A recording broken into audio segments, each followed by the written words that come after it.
പഞ്ചായത്ത് ഇലക്ഷനുമായി ബന്ധപ്പെട്ട് വോട്ടർ പട്ടിക പ്രസിദ്ധീകരിച്ചു.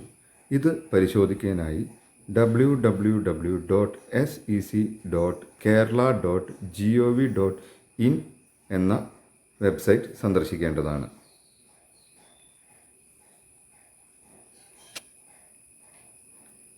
ഇതിൽ ഓൺലൈൻ സർവീസ് എന്ന ഓപ്ഷനിൽ വോട്ടർ സർവീസ് എന്ന ഓപ്ഷൻ ക്ലിക്ക് ചെയ്തതിന് ശേഷം താഴെയായി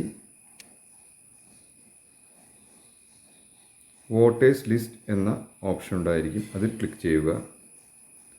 അതിൽ ഓരോ ജില്ലയിലെയും വോട്ടർ പട്ടിക നമുക്ക് പരിശോധിക്കാവുന്നതാണ്. അതിനായി ജില്ല സെലക്ട് ചെയ്യുക. എൻ്റെ ജില്ല തൃശ്ശൂരാണ്. അതിനുശേഷം പഞ്ചായത്ത് സെലക്ട് ചെയ്യുക. എൻ്റെ പറപ്പൂക്കര പഞ്ചായത്താണ്. അത് കോഡ് നമ്പർ അനുസരിച്ചാണ് പഞ്ചായത്തുകൾ അലൈൻ ചെയ്തിരിക്കുന്നത്. അതുകൊണ്ട് തന്നെ G08072. അതിനുശേഷം വാർഡ് സെലക്ട് ചെയ്യുക. എൻ്റെ വാർഡ് കുറുമാലി. അതിനുശേഷം പോളിംഗ് സ്റ്റേഷൻ. സാധാരണ പഞ്ചായത്തുകളിൽ 2 പോളിംഗ് സ്റ്റേഷനുകൾ ഉണ്ടാവും.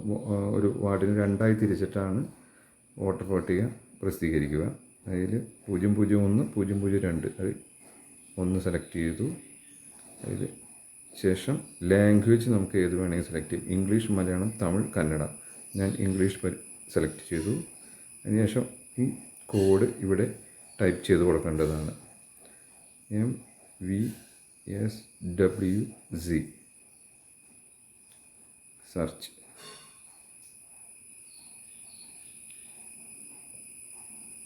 നമ്മുടെ വോട്ടർ പട്ടിക നമുക്ക് ഇനി പരിശോധിക്കാവുന്നതാണ്.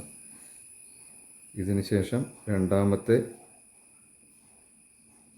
ബൂത്ത് സെലക്ട് ചെയ്യുകയാണെങ്കിൽ സെലക്ട് ചെയ്യുക.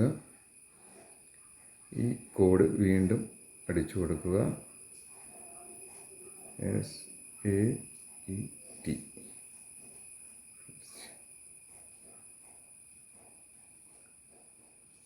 അപ്പോൾ അടുത്ത വോട്ടർ പട്ടിക നമുക്ക് ലഭിക്കുന്നതാണ്.